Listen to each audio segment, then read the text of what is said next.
প্রবাসীদের মেধাও নেই, প্রবাসীদের কোটাও নেই। তবে প্রবাসীদের রেমিটেন্সের অনেক দাম বাংলাদেশের কাছে। বাংলাদেশ এখন চায় রেমিটেন্স। পলক সাহেব বলেন, প্রবাসী ভাই আপনারা রেমিটেন্স পাঠান, আপনাদের রেমিটেন্স দিয়ে আমাদের দেশের বড় অর্থনৈতিক সচ্ছল থাকে। কেন ভাই?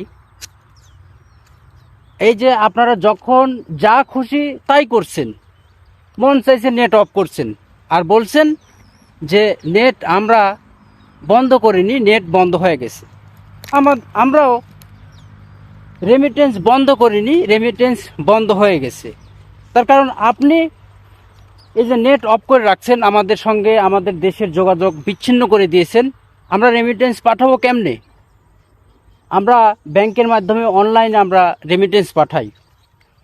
তো আপনি তো ব্যাংক, অনলাইন, নেট সব কিছু বন্ধ করে রাখছেন। সামান্য এক সপ্তাহের ব্যবধানে আপনাদের এই অবস্থা। তাহলে বুঝতে পারছেন যে রেমিটেন্সের প্রয়োজন আছে।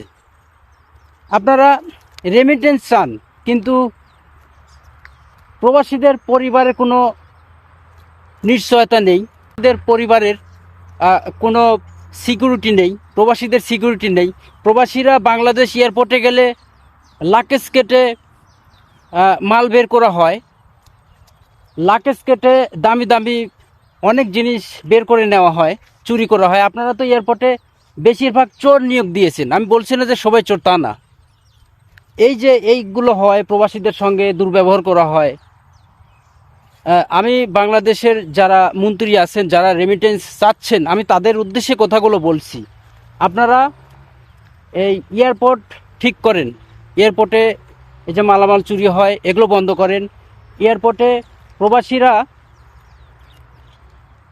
কোনো সম্মান পায় না, ইজ্জত পায় না।